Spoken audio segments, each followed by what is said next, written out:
তারেক রহমান বীরের বেশে আসবে ফিরে বাংলাদেশে। গত ১৭ বছর ধরে এমন স্লোগান দিয়ে আসছে বিএনপির নেতাকর্মীরা। ফ্যাসিস্ট হাসিনার বিদায়ের পরও একই স্লোগান দিচ্ছে তারা। প্রশ্ন হচ্ছে, আওয়ামী লীগ সরকারের পতনের ১.৫ বছর হলেও এখনও কেন দেশে ফিরতে পারছেন না বিএনপির ভারপ্রাপ্ত চেয়ারম্যান তারেক রহমান? নির্বাচনের বাকি ৩ মাস। এবার নির্বাচনেও লড়বেন তিনি। সম্প্রতি তারেক রহমান নিজেও জানিয়েছেন দ্রুতই ফিরবেন, তবে কখন ফিরবেন, কেনই বা ফিরতে পারছেন না তা নিয়ে কৌতূহলের শেষ নেই রাজনৈতিক মহলে। গত কয়েক মাস ধরে বিএনপি মহাসচিব ও দলের স্থায়ী কমিটির সদস্যরা বলছেন খুব শীঘ্রই দেশে ফিরবেন তারেক রহমান।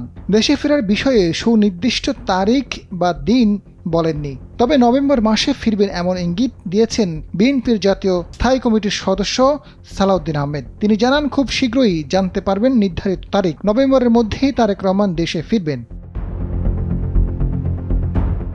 তারেক রহমানের বিরুদ্ধে থাকা সবগুলো মামলা থেকে অব্যাহতি পেয়েছেন, ফলে তিনি দেশে ফিরতে কোনো বাধা নেই। সরকারের পক্ষ থেকে নিরাপত্তার বিষয়ে সুরক্ষা ব্যবস্থার আশ্বাস দেওয়া হয়েছে। স্বরাষ্ট্র উপদেষ্টা জাহাঙ্গীর আলম চৌধুরী জানান, বিএনপির ভারপ্রাপ্ত চেয়ারম্যান দেশে ফিরতে কোনো বাধা নেই, ইচ্ছে করলে যে কোনো সময় তিনি দেশে ফিরতে পারেন।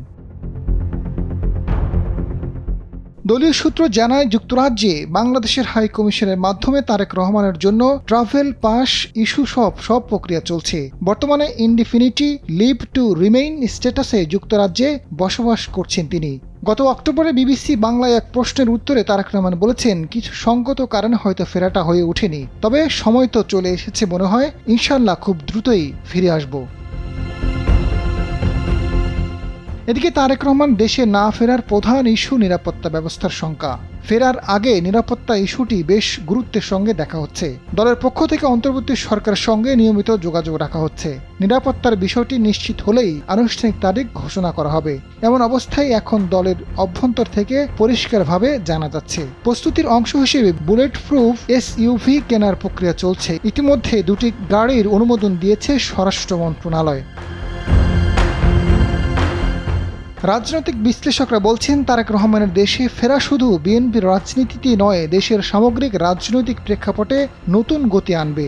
বিএনপির নেতৃত্ব পুনর্গঠন ও আসন্ন রাজনৈতিক প্রক্রিয়ায় সক্রিয় ভূমিকা নিতে হলে তারেক রহমানের দেশে ফেরা গুরুত্বপূর্ণ একটি ধাপ। তবে বিষয়টি নিরাপত্তা ইস্যুর উপর এখনও নির্ভর করছে। আজাদ ফারুক, সময়ের আলো।